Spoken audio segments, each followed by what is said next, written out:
இது என்ன பேய் பங்களாவா என்னவான்னு தெரியல. 10 பேர் இருக்கிற வீட்ல கூட ஏதோ 2 மணி நேரம் வேலை செஞ்சுட்டு, ஒரு 1 மணி நேரமாவது ரெஸ்ட் எடுக்க கிடைக்கும். ஹ்ம். வேலை செய்றேன், செய்றேன், செய்றேன் செஞ்சுக்கிட்டே தான் இருக்கேன். ஒரு ஓய்வு அலைச்சலும் இல்ல. ம். அது சரி. 2 பேர் இருந்தா என்ன, 3 பேர் இருந்தா என்ன? குடிச்ச காஃபி கப்ப கூட அப்படி எடுத்துட்டு வந்து சிங்க்ல போட மாட்டாங்க. இவங்க என்னவோ எஜமானி மாரியும், நம்ம என்னமோ இவங்க பின்னாடியே தட்டு எடுத்துட்டு சுத்தணும்னா, ஹ்ம். எல்லாம் நம்ம நேரம். ம். எங்க அம்மா வீட்ல தின்ன தட்ட கூட சிங்கில எடுத்துட்டு போய் போட மாட்டேன். ம். அப்ப தெரியல எனக்கு எங்க அம்மாவோட அருமை. இப்ப இவங்கலாம் இப்படி பண்ணும்போது தான் தெரியுது. சின்ன பொண்ணு. அட, என்ன சின்ன பொண்ணு, நான் கூப்பிட்டுட்டு இருக்கேன், நீ எங்கேயோ பார்த்துட்டு இருக்க? நீங்க வந்தத நான் கவனிக்கலங்க. சரி, என்ன பண்ணிட்டு இருக்க? ம். பார்த்தா தெரியல, துணி துவைச்சுக்கிட்டு இருக்கேன்னு. உனக்கு எப்பவுமே கிண்டல் தான். சரி, மதியத்துக்கு என்ன குழம்பு வைக்கிறதா இருக்க? ம். சிக்கன் பிரியாணி பண்ணி மட்டன் சுக்கா பண்ணலான்னு இருக்கேன். அப்படியா? அப்புறம் ஏன் காய்கறி எல்லாம் அரிஞ்சிட்டு இருக்க, கீரை எல்லாம் ஆஞ்சு வச்சிருக்க? தெரியுதுல? அப்புறம் என்ன கேள்வி? காயெல்லாம் சாம்பாருக்காக தான் அரிஞ்சிட்டு இருக்கேன். முருங்கைக்கீரைய பொரியல் பண்ணிட்டு சாம்பார் வைக்க சொல்லி உங்க அம்மா உத்தரவு போட்டுட்டு அப்படி போயிட்டு வரேன்னு போயிருக்காங்க. என்னமோ என் இஷ்டத்துக்கு தான் சமைக்கிற மாதிரி என்ன குழம்பு வைக்கணும்னு நினைச்சிருக்கேன். கிண்டல் பண்றதுக்குன்னே வருவாங்க, வெறுப்பேத்துறதுக்காக. சரி, விடு விடு, நீ செம ஃபயரா இருக்க. ம். எனக்கு ஒரு காஃபி போட்டு கொண்டாயேன். அப்பா வந்துட்டாரு காஃபி கேட்கறதுக்கு. இதோட 3வது காஃபி இன்னைக்கு உங்களுக்கு.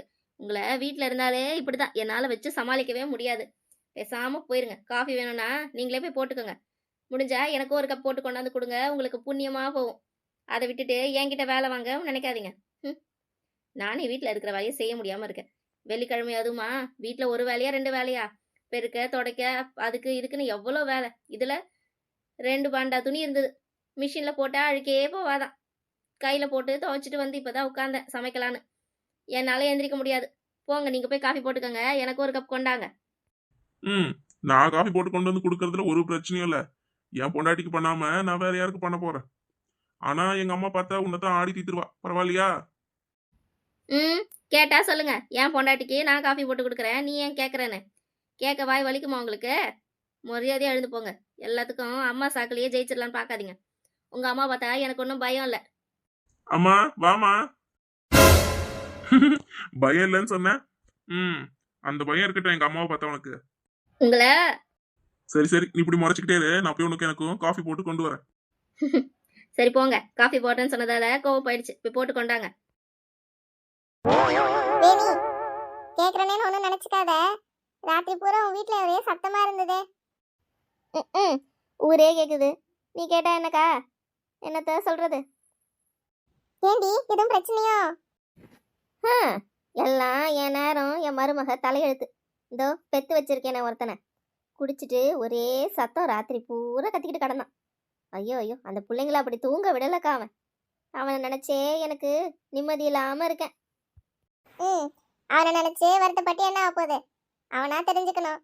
பிள்ளைங்க வளர்ந்து நிக்குதே, இப்படி இருந்தா எப்படின்னு. ம். நம்ம என்னத்த சொல்றது? ஏதோ என் மருமக குணம் கொஞ்சம் நல்லதா இருக்க போய் இவனை அனுசரிச்சுக்கிட்டு இருக்கா. ம். என்னத்த சொல்ல, நான் அப்போ என் புருஷன்கிட்ட பட்ட பாடு இப்போ அப்படியே என் கண்ணு முன்னாடி வருதுக்கா. பிள்ளைங்கள வச்சுட்டு ரொம்ப வேதனைப்படுறா. ம். வேற ஒருத்தியா இருந்தா இவனை விட்டுட்டு எப்பயோ போயிருப்பா. அவ கொஞ்சம் மானத்துக்கும் இனத்துக்கும் அஞ்சி குடும்பத்தை நடத்திட்டு வரா. ம்.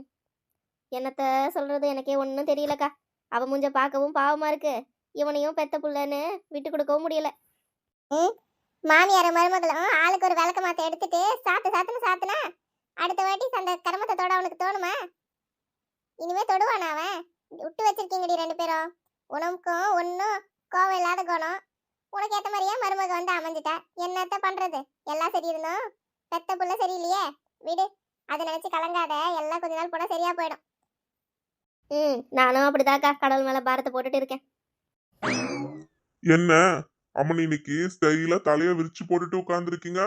ம். இரு இரு, எங்க அம்மா வரட்டும். இருக்கு இன்னைக்கு உனக்கு. ம். நீங்க ஒருத்தரே போதும் எனக்கு. நான் ஒன்றும் தலையை விரிச்சு போட்டு உட்கார்ந்துல, தலைக்கு ஊத்திக்கிட்டேன். சரி, தலை அரட்டுமேன்னு விட்டுருக்கேன். இது ஒரு குத்தமா உங்களுக்கும் உங்க அம்மாவுக்கும்? நான் சும்மா தான் சொன்னேன். ஆமா, சொல்லுவீங்க. ம். அப்படியே உங்க அம்மா கேட்டாலும் அப்படியே ஓடி வந்து பொண்டாட்டிக்கு ஏத்துக்கு பேசுற மாதிரி தான். பின்னாடி சிரிச்சுக்கிட்டே தானே பார்க்க போறீங்க உங்க அம்மா கிட்ட நான் திட்டு வாங்குறத. ஆமா ஆமா, எங்க அம்மா திட்டினா நீ அழுதுகிட்டு தானே நிக்க போற, அதனால நான் பின்னாடி சிரிச்சா குத்தமா?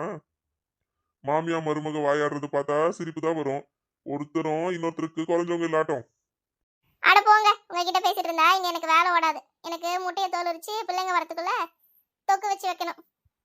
ம். ஏன் மதியம் ஆக்குன குழம்பு ஆயிடுச்சோ? ம், மதியம் சாம்பார்ல வச்சேன். வாயில வைப்பாளுங்களா உங்க பிள்ளைங்களாச்சே, நாக்குக்கு ருசி தட்டணுமே. சரி செய் செய். நம்ம பிள்ளைங்க நம்ம வீட்ல இருக்கிற வரைக்கும் தான் வாய்க்கு ருசியா சாப்பிட முடியும். என்ன இருந்தாலும் அடுத்த வீட்டுக்கு போற பிள்ளைங்க. நம்ம வீட்ல இருக்கும்போது நல்ல ருசியா செஞ்சு வச்சா தானே அதுங்களுக்கும் உடம்புக்கு வலு. அதுவும் சரிதான். ஐயா ராசா, என்னம்மா சாப்பிட்டியா? என்னம்மா ஏதாவது சொல்லணுமா? அது ஒண்ணும் இல்லையா. ஒண்ணு விட்ட அத்தையோட பகலுக்கு கல்யாணம் வருதுல்ல, அதான் அந்த ரேஷ்மா குட்டிக்கு. அவ கல்யாணத்துக்கு நம்ம சீர் வைக்கணும்ல. அவ அந்த காலத்திலேயே உன் கல்யாணத்துக்கு 1 கிராம் நகை வச்சா. அவ செஞ்சதே திருப்பி செஞ்சா எப்படி? அதான் நம்ம ஒரு அரை பவுனாவது அவ புள்ள கல்யாணத்துக்கு வச்சுட்டு வரணும். உன்கிட்ட அதை தான் சொன்னா பணம் ஏற்பாடு பண்ணுவேன்னு வந்து சொல்றேன்யா. அத்தை, எங்க கல்யாணத்துக்கு ஒரு பவுனே 8000 தான். இப்ப 1 கிராம் 12,000 தாண்டுது. நீங்க என்னத்த அரை பவுன் வைக்கணுங்கிறீங்க? அதுவும் அவங்க 1 கிராம் அந்த காலத்துல வச்சதுக்கு. அன்னைக்கு தேதிக்கு அது வெறும் 1000 ரூபாய் தானே அத்தை. அதை செஞ்சா போதாதா? இல்ல 1000தோட கூட இன்னொரு 1000மோ இல்ல 2000மோ போட்டு கையில வச்சுட்டு வந்தா போகுது. அதை விட்டுட்டு நீங்க என்னத்த அரை பவுனுன்னா இனிய தேதிக்கு 50,000 தாண்டும்.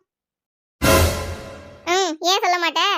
இதே உன் வீட்டு சொந்தத்துக்குன்னா இந்த கணக்கெல்லாம் சொல்லுவியா? ஏன் சொந்தம்ல, அதான் 1 கிராம் இல்ல 1 ரூபாய் வைக்க கூட நீ விட மாட்டேன். உன்னை பத்தி தெரியும்டி எனக்கு. அத்தை, நம்ம வீட்டு நிலைமையை நான் சொல்றேன். நம்ம வீட்லயும் 2 பொம்பளை பிள்ளைங்க இருக்கு. நம்ம நிலைமையும் பார்க்கணும்ல. அரை பவுன் இவளுங்களுக்கு வாங்கணும்னாலே நான் என்ன பாடுபடுறேன்னு எனக்கு தான் தெரியும். நீங்க என்னடான்னா 1 கிராம் அரை கிராம் வச்சவங்களுக்கு அரை பவுன் வைக்கலாம். அதுவும் 1000 ரூபாய் விலை கொடுத்து வாங்கினவங்களுக்காக இன்னைக்கு 50,000 ரூபாய் கொடுக்கணுங்கிறீங்க. அதுவும் 50 மடங்கு அதிகமாக வைப்பாங்க. என்னமோ பண்ணுங்க, அப்புறம் உங்க இஷ்டம். நீங்களாவது உங்க பிள்ளையாச்சும். அம்மா அவ சொல்றதும் சரிதானம்மா.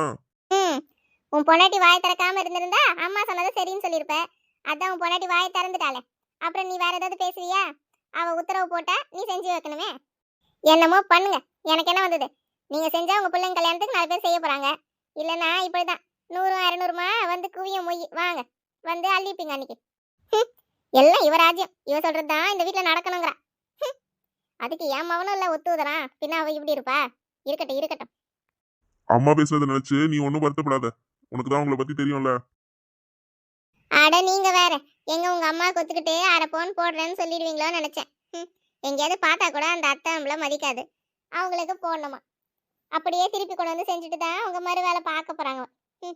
உங்க அம்மாக்கு நம்ம என்ன சொல்றதுன்னே தெரியல. எப்படியோ நீங்க நான் சொன்னதை கேட்டு புரிஞ்சுக்கிட்டீங்களே, அது வரைக்கும் சந்தோஷம்.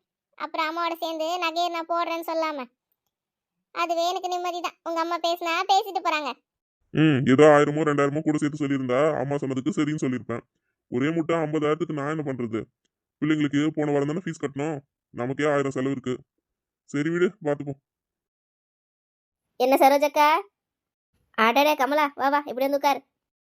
என்ன கமலா, ஆளுதும் ஊர்ல இருந்தியா இல்ல வெளியூர் எங்கேயும் போயிட்டியா? பார்க்கவே முடியல உன்ன.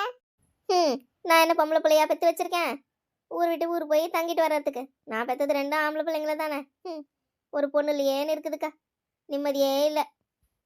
அட, உன் மருமகளுக்கு என்ன? மூத்தவ உன்னை பொண்ணாட்டம் தானே பார்த்துக்கிறா. அப்புறம் என்னவோ குறை சொல்கிற?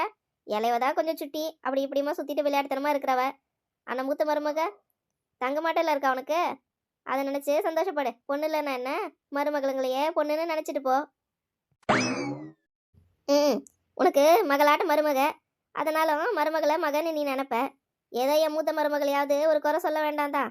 ஆனால் எலசு அவள் பண்ணாத வேலை இருக்க வீட்டில். அது சரி, வேலைன்றான் பாரு. பண்ணாத குழப்பம் இல்லை வீட்டில். ஒரு வேலையும் செய்ய மாட்டா. ஒரே பிரச்சனை காவலால. ஐயோ, என்ன பிரச்சனை? அதானே, ஊர் மெச்ச பிள்ளைங்க 2, மருமகளுங்க 2, பேரன் பேத்திங்க, புருஷன் பொண்டாட்டின்னு குடும்பமாக கூட்டு குடும்பமாக இருக்கீங்க. ஊரே உங்களை தான் கண் போடுது. அப்படி இருக்கும்போது நீ என்ன அது பிரச்சனை இது பிரச்சனைங்கிற? அந்த கூட்டு குடும்பத்துக்கு தான் என் வீட்டுக்காரர் கொல்லி வைக்கிறேங்கிறாரு. என்னத்த சொல்கிறது? சின்ன மருமக வீட்டுக்கு அடங்காமல் ஊரை சுற்றிக்கிட்டு இருக்கா. ஒரு வீட்டு வேலையும் செய்ய மாட்டா. கோவில் மாடாட்டும் திரியணுங்கிறா. பெரியவளே எல்லா வேலையும் செய்கிறாளா. அவளுக்கு கஷ்டமாக இருக்கும் அப்படின்னு சொன்னார்.